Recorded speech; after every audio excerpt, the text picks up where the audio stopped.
Hello everyone. In my last video, I started discussing the chapter The Northern Mountains and the Northern Plains. In that video, I talked about the Northern Mountains, and in today's video, I'll talk about the Northern Plains. Now just look at this picture. It's given in your book. This is a map of India where they have highlighted the Northern Plains. This green region is the Northern Plains. I'll show you another picture where you will see the Northern Plains.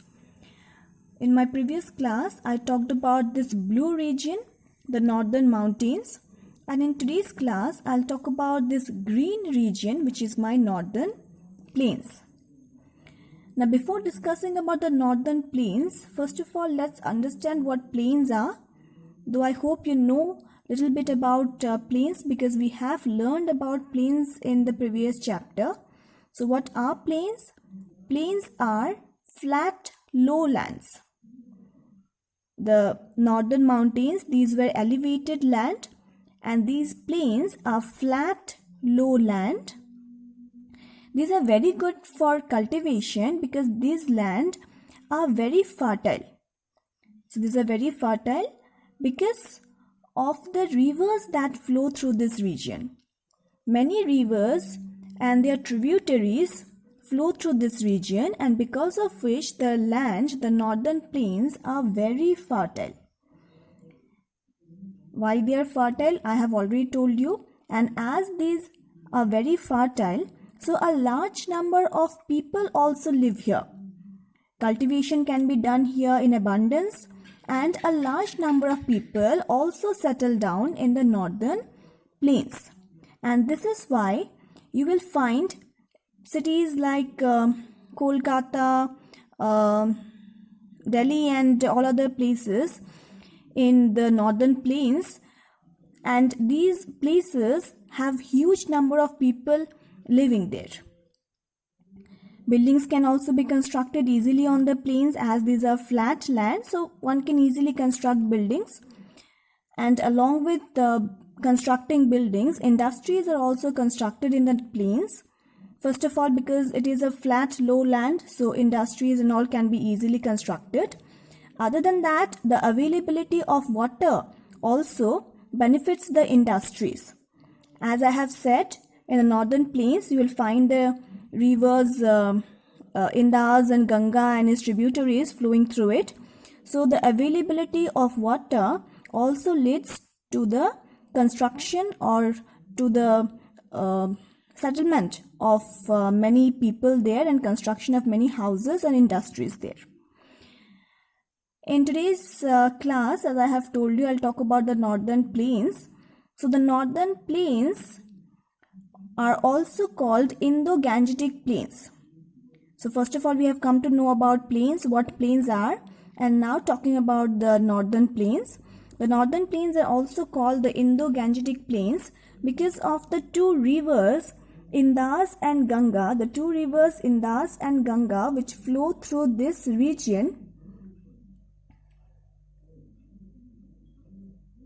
So I'll show you a picture. Indus is not visible here though. So here you can see the river Ganga flowing through this region. Along with the river Ganga, the another important river is Indus, and the rivers and their tributaries. The dark blue line is the river Ganga, and these are all the tributaries of the river which flow through this region, making the region very, very fertile. Fertile means it is very good for cultivation. Now, talking about this region, the northern plains are among the largest and most fertile plains in the world.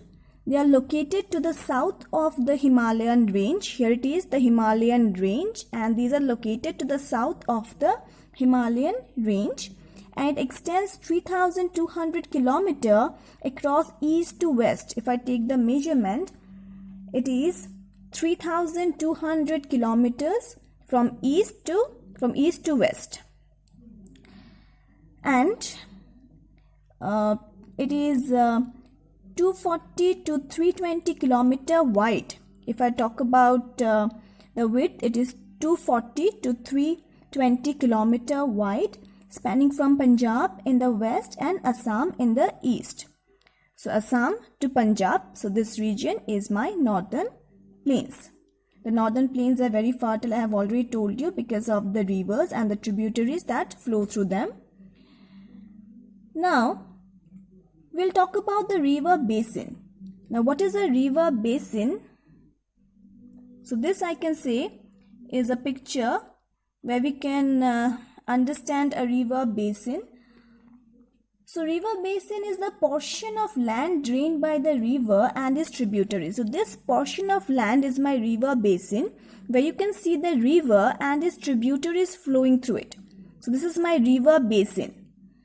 Now there are three main river basins here on the northern plains.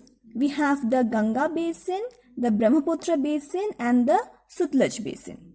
So we'll talk about them one by one. First of all, the Ganga basin. So when we talk about the basin, we have to know the source of the river. The river Ganga, as we know, originates from the Gangotri glacier in the Himalayas. In my last video, I told you that Himalayas, it is also known as the abode of ice. You can find many glaciers there, and the Gangotri glacier is also there in the Himalayas. And from that glacier, Gangotri, comes the river Ganga. And when it comes down, it has many tributaries as well. Here it is coming down from the Himalayas. Here you can see it is mentioned Himalayas, and the river Ganga is coming down from the Himalayas. And when it comes down, it has many tributaries. You can see many tributaries.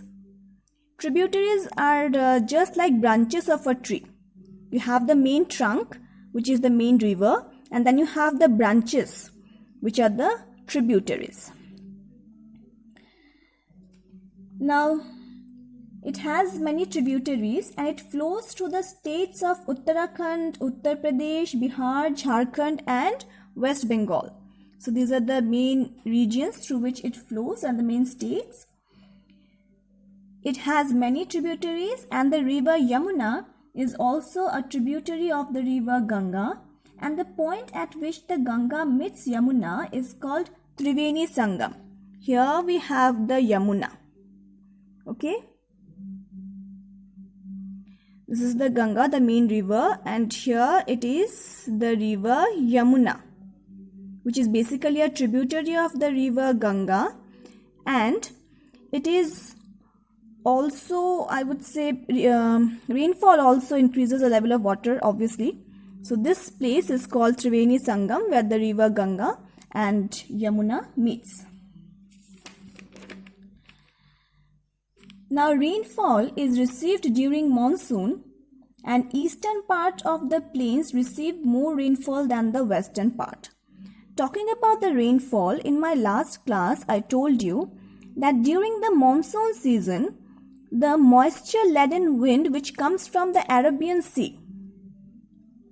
Here we have the Arabian Sea, Bay of Bengal, Arabian Sea and then Indian Ocean. So, the wind which comes from the Arabian Sea is obviously moisture-laden. Means the wind is damp and it carries water vapor. So this wind, when it comes from the Arabian Sea and it hits the mountainous range here, this wind, when it hits the mountainous range here, then it leads to rainfall in the northern part. So, the northeastern part receives maximum rainfall in comparison to western part because of this Himalayas. The wind hits the Himalayas and the plains, the northeastern plains, receive maximum rainfall. Now, along with the river Brahmaputra, the river Ganga forms the world's largest delta known as Ganga-Brahmaputra Delta. Now talking about the delta, let me first of all show you what a delta is. So, these are called delta. The D-shaped land or the triangular land. This is called delta, and these deltas are formed on the mouth of the river. So this is the mouth of the river. See, the river is coming here and this is the mouth of the river, and after that the river meets the sea. So here at the mouth of the river you will find the deltas. And if we talk about the largest delta, the Ganga Brahmaputra delta, then I have to show you a picture where Ganga and Brahmaputra both are shown. Here we have the picture. Look at this, the river Ganga, and from this side we can see the river Brahmaputra is coming. So river Ganga and Brahmaputra together forms the world's largest delta here. The world's largest delta here, known as the Ganga Brahmaputra delta. In fact, you can find Sundarbans here. This is where Sundarbans are. So this is a delta which we all, or most of us, have visited, Sundarbans. So this is formed at the mouth of the river Ganga, and the river Brahmaputra also comes here and meets the river Ganga. The Ganga basin is the producer of enormous amount of food like rice, wheat, sugarcane, etc. The river Ganga also supports fishing and navigation.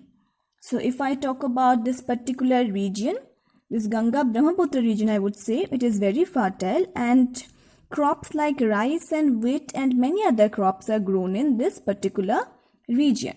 It is good for fishing also, and it is good for navigation. Navigation means water transportation. Hydroelectricity is also generated. Hydroelectricity means electricity generated from water. It is called hydroelectricity. So from the river Ganga, hydroelectricity is also generated. And along with this, many industries are also seen here in this Ganga basin.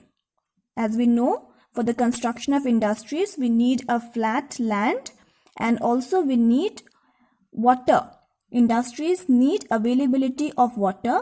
So both are seen here in this region. So many industries are also found here.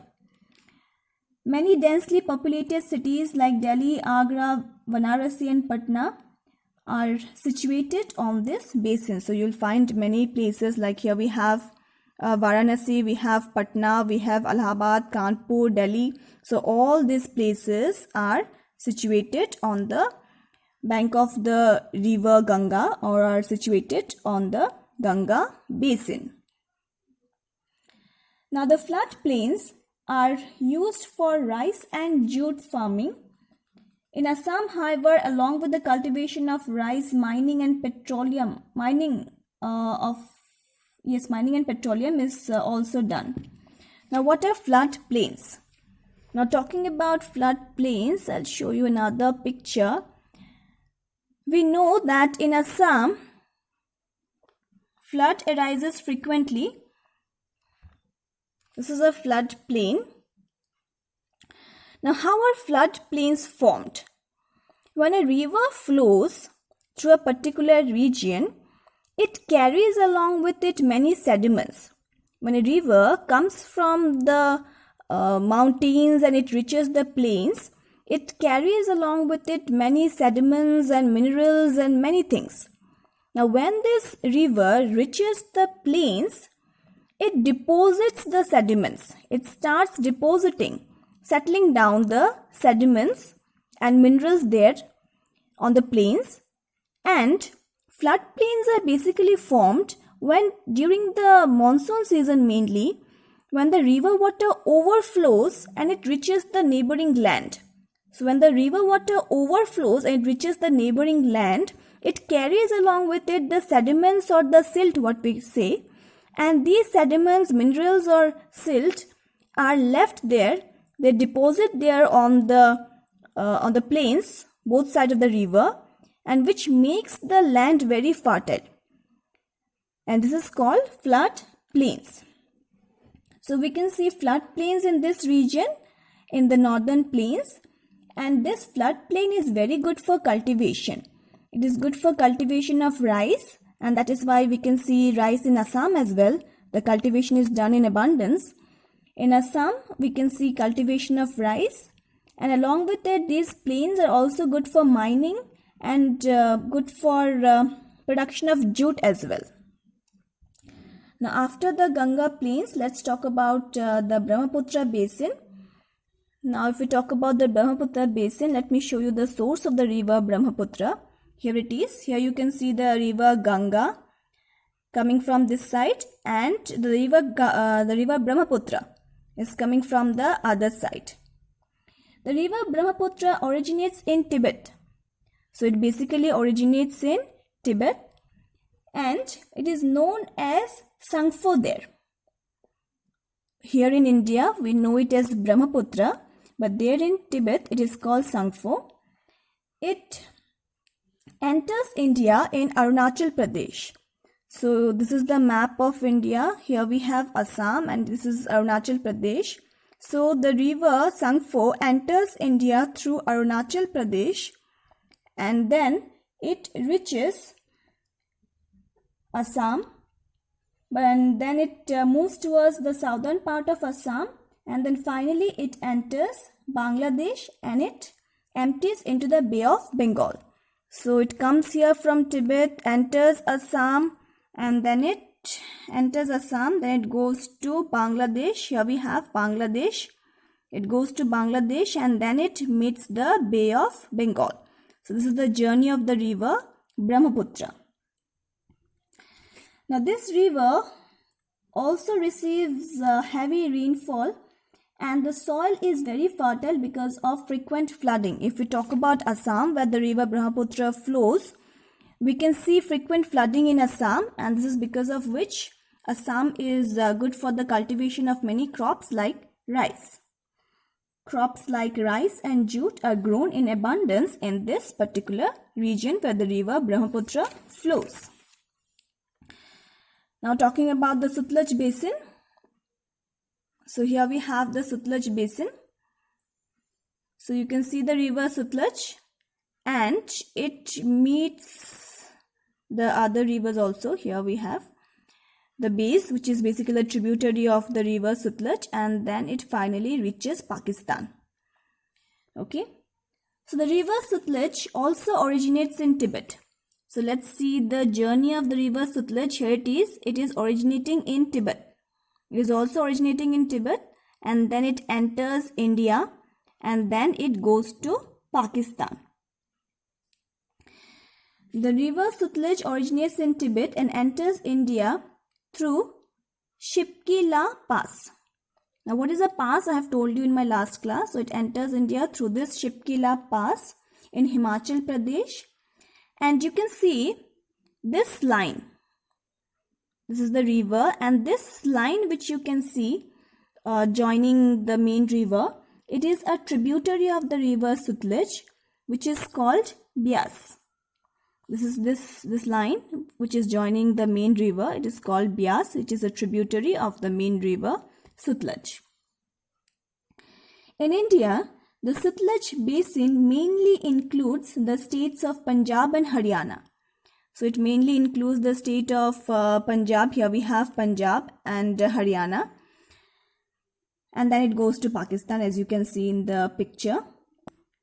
The main crops produced in this region are wheat, rice, sugarcane and cotton. Now the Bhakranangal Dam, built on this river, is used to provide electricity and water for irrigation as well. Now what is a dam? I'll show you a picture of a dam. Just a second. Here it is. This is a dam. There's a dam constructed. Now why are these dams constructed? It is basically a barrier. It is basically a barrier that stops or restricts the flow of water. So here you can see this river flowing from this side, and the dam is constructed to restrict the flow of water. You can regulate or you can control the flow of water by constructing this dam. And the main reasons why these dams are constructed is to suppress flood.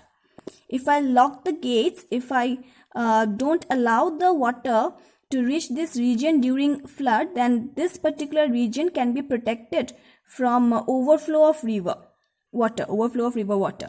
So these are basically constructed to suppress flood, and it is also created as reservoirs, you can say, for irrigation. I hope you understand what reservoirs are. These are like big tanks. Now these reservoirs, these big tanks, are constructed for irrigation. Now what is irrigation? Irrigation means watering the plants, watering the crops artificially. Now during the rainy season, we have a sufficient amount of rainfall to water the crops. But during the dry season, we need to water the crops. Now how to do that? For that, we construct big reservoirs or tanks, and the rainwater is stored there. These banks are also good for this irrigation. You can store water here. And this is utilized during the dry season to water the crops. So this is all about the 3 river basins, and the crops which are grown there are also discussed in the chapter. We have come to know why these are densely populated. These basins, all the 3 basins are densely populated because of the availability of river and because the land is very fertile there.